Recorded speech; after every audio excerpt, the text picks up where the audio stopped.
What's up, everybody? Welcome back to the channel. This here is Legitical Response. I cover political news, and we've got an update coming in for you folks. Something we've been covering, probably once a week for the past, 3 freaking months of nothing but lawsuit after lawsuit after lawsuit of nothing but Democrats. It's been only Democrats. You haven't found a single lawsuit where Republicans are suing to keep somebody off the ballot, right?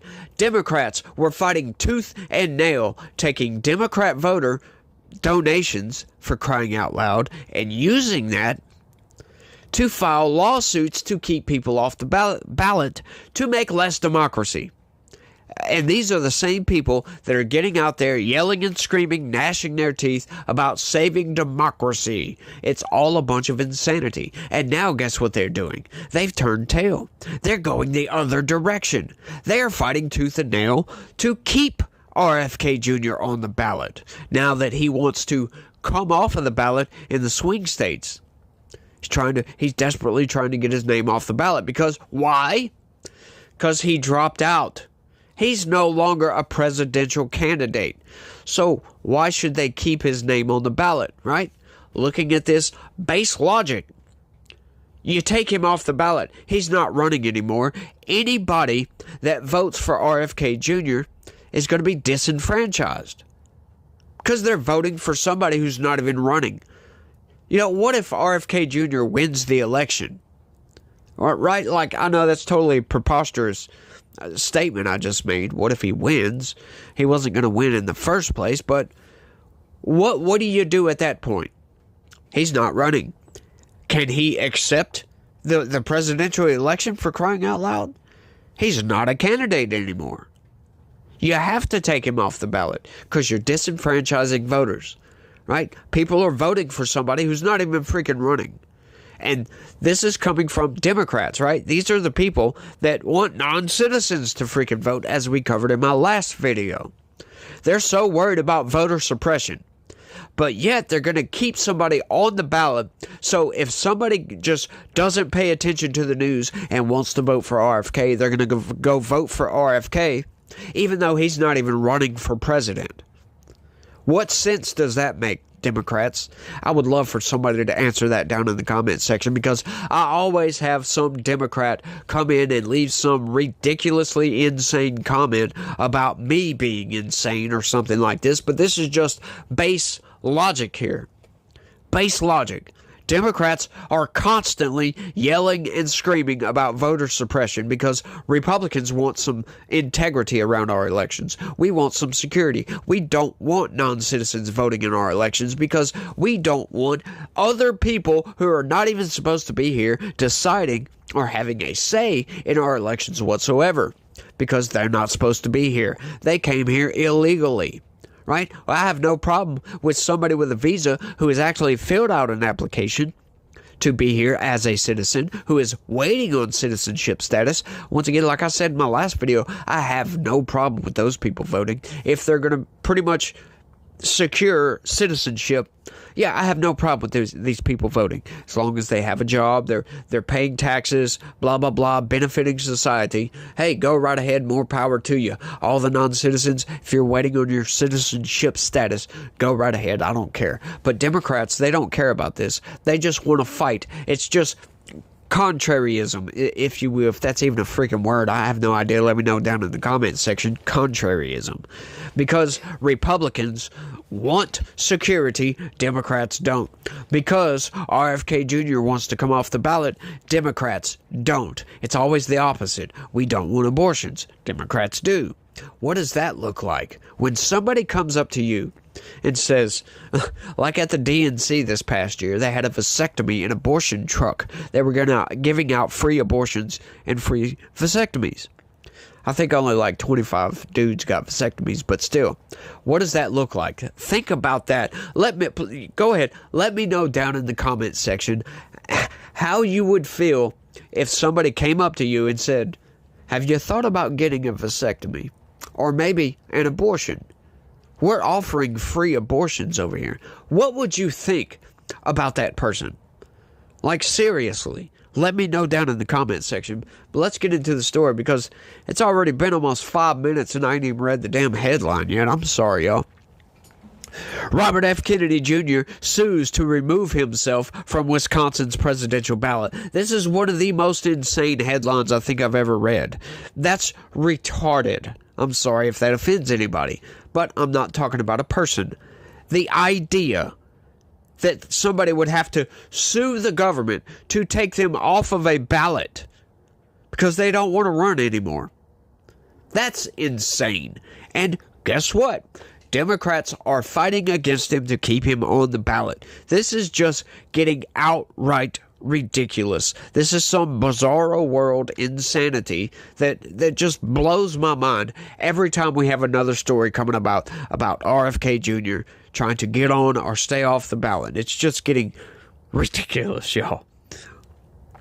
Robert F. Kennedy Jr. has filed a lawsuit in Wisconsin trying to get his name removed from the battleground state's presidential ballot after the state elections commission voted to keep him on it. Yes, the Democrat-led voting commission said, no, you're going to stay on the ballot, dude. Kennedy suspended his campaign in August and endorsed Republican candidate Donald Trump. Kennedy said he would try to get his name removed from ballots in battleground states while telling his supporters that they could continue to back him in the majority of states where they are unlikely to sway the outcome. Yeah, what is wrong with that, right? It costs money. Apparently, you have to take these people to court to get your name taken off the ballot if you don't want to run anymore. I just wonder, like, if Jill Stein or Cornel West were to drop out and just say, I wonder if they would be like, okay, you're coming off the ballot. I just wonder. I really, really, truly wonder that. Y'all give me y'all's predictions down in the comment section. Kennedy also filed a lawsuit in neighboring Michigan, but a judge ruled Tuesday that he must remain on the ballot. A lawsuit filed Friday in North Carolina seeking his removal from the ballot is pending. Yeah, we covered that one as a matter of fact, and there's still no update on that one, y'all. I'll give y'all an update if I ever hear of it. But once again, like I said, the corporate press doesn't like to ever fill you in on the results of some of these articles that they publish. They don't. I've looked for them. Like, I've gone back through my video archive because I like to keep people updated. We like to know what happened, right? Like, we don't like to watch a movie and get to the climax, the suspense part, and then stop it and not finish the movie to see what happened. So, I mean, for crying out loud. Kennedy argued in the Wisconsin lawsuit filed Tuesday that, in Dane County Circuit Court, that third-party candidates are discriminated against because state law treats Republicans and Democrats running for president differently. Republicans and Democrats have until 5 p.m. on the first Tuesday in September before an election to certify their presidential nominee. Independent candidates like Kennedy can only withdraw before the August 6th deadline for submitting nomination papers, right? And that's not the only thing. Once again, I've stated before in the past, covering some of these lawsuits against RFK Jr. that are just outright insane, that they treat third-party candidates very differently, right? Like the signatures that you need to get on the ballot in some of these states is, in some cases, in a few states, 10 times the amount that Republicans and Democrats need, right? Democrats and Republicans have created a duopoly in this country. Yes, they have monopolized political parties. That's crazy, right? This is supposed to be a democracy. Right? It's not supposed to be insanely hard for another political party to be created and get on the ballots. It should be just as easy. But they make the requirements much different. Right? And that's just one thing. There's other little small things that just make it so much harder for an independent. That's why we rarely get independent presidential candidates, because it's so freaking hard to get on each state's ballot, right? Like if you're a senator or congressman running as an independent, it's not that hard. You only have to contend with that one state, whatever rules they have around getting on the ballot. It's not that hard. But each state is in charge of their own elections, so on a federal election like this, where all states are voting for one person, it makes it insanely hard because of the varying degrees of difficulty it takes to get on the ballot in some of these states. Wait for it. It's insane. State law does not provide a way for independent presidential candidates to remove themselves from the ballot after they have submitted nomination papers unless they die. What? That's crazy. Why not? I'm not understanding this one, right? And I understand the argument that maybe they've already started printing ballots. We covered that on the last one. Who cares, right? Stop printing ballots with his name on it. Just stop. That's the simplest solution you can have. Just stop it. Right? So what if you've already printed a couple of million ballots with his name on it? Who cares? Who gives a damn? Just stop. The Wisconsin Elections Commission, citing that law, voted 5-1 last week to approve Kennedy's name for the ballot after an attempt by Republican commissioners to remove him failed. That vote allowed county election clerks to begin printing ballots to meet upcoming state deadlines for mailing absentee ballots. That's insane. So he's requesting to get off the ballot. They said no, which gave the approval for them to start printing ballots. How much more crazy can you get? This is like, Democrats remind me of a girl named Tiffany. Everybody knows that. I'm sorry if your name's Tiffany, by the way, and you're not crazy, but everybody knows that Tiffany's are crazy, generally speaking.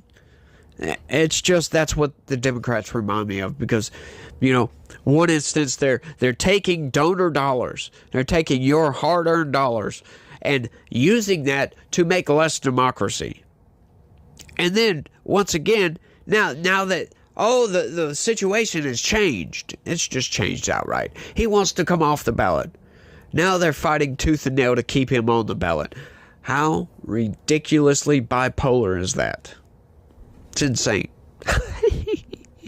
I know I say insane a lot because I am insane. Kennedy is asking that the Elections Commission be barred from putting his name on the ballot and that the court put the commission's vote on the matter on hold. A spokesperson for the Wisconsin Elections Commission did not respond to an email seeking comment on the lawsuit. Kennedy is one of 8 presidential candidates on the ballot in Wisconsin. The presence of independent and third-party candidates on the ballot could be a key factor in a state where 4 of the last 6 presidential elections have been decided by between 5,700 votes and about 23,000 votes. In 2016, Green Party nominee Jill Stein got just over 31,000 votes in Wisconsin, more than Trump's winning margin of just under 23,000 votes. Some Democrats have blamed her for helping Trump win the state and the presidency that year. Yeah, good luck convincing them of that, because they don't like Democrats either. That's why they vote for the Green Party. Because sure, a lot of the Green Party is Democrat. They caucus with Democrats. But that's the climate zealots in this country. Yeah, those people aren't going to vote for Democrats either. They're definitely not going to vote for Republicans. But, Democrats don't care about the climate. They'll get out there and pander to their base talking about the climate this and climate change that. And it's all a bunch of garbage, right? It's just funny. This whole climate change religion, right? We're supposed to have some existential climate disaster. Let's see. In 10 years for the past 30 years. Something like that, I believe. Quote me if I'm wrong. Correct me down in the comments if I'm wrong. Admonish me, if you will. But it's always, it's only 10 years away. We've got a deadline of this date. And then that date comes and no deadline, no climate crisis. Nothing has really changed all that much. And then you see in the news articles, the corporate press, almost every day in the summertime, heat wave. At least once a week, I'll see an article about a heat wave. Oh, climate change. Oh, climate's changing. Yeah, go on. Get out of here with all that garbage. Sure, we agree the climate's changing, but I'm sorry, we're not going to have some catastrophic disaster because the planet's warming up a little bit. I personally think that, yeah, we have plenty of time to fix our own issues, right? To get electricity much cleaner than what it is right now. To get rid of some of these coal-fired power plants. Over time, replace them with nuclear power plants or fusion power plants, because that's moving along swimmingly, by the way. I read an article the other day on it where they're getting more and more power out of these. They're already generated more power than they put into them. It's still kind of but they're still gaining, right? I know fusion is another one of those things that's, it's 30 or 20 years away. For the past 60 years they've been talking about fusion, and I think we'll get there one day. And when we do, all of our climate issues will be gone. They'll be gone outright. Start building fusion power plants. It'd be insane. It'd be crazy insane. It'd be great for the planet too. I think we can innovate our way out of climate change. I think we are innovating electric cars to a degree to where the batteries are comparable to a gasoline-powered vehicle now, right? You can get just as much distance out of a Tesla as you can a gasoline-powered car. They're comparable. They're not the same, but they're comparable. And hey, that's great. It's a lot better than it used to be 10, 15, 20 years ago, right? It's a lot better. But all this solar panel garbage, the wind farms and all that stuff, no. That's never going to be sustainable, guys. I'm sorry. It's just not, especially the wind farms. The wind farms are ridiculous. Just stop it with those stupid wind farms. You'll never get rid of the oil industry. I think the solution to that is fixing the exhaust on these cars and the coal-fired power plants, right? Like, there's technology being produced right now that will cut from current emissions 90% of CO2, right? It's carbon recapture. We've got all this. Graphene is great for that, by the way. But I'm rambling on about junk, about climate change now. But y'all let me know what y'all think about all this down in the comment section. That's all I got for this one. I want to thank everybody for watching. And y'all try to have a good day. Stay legitical. Peace.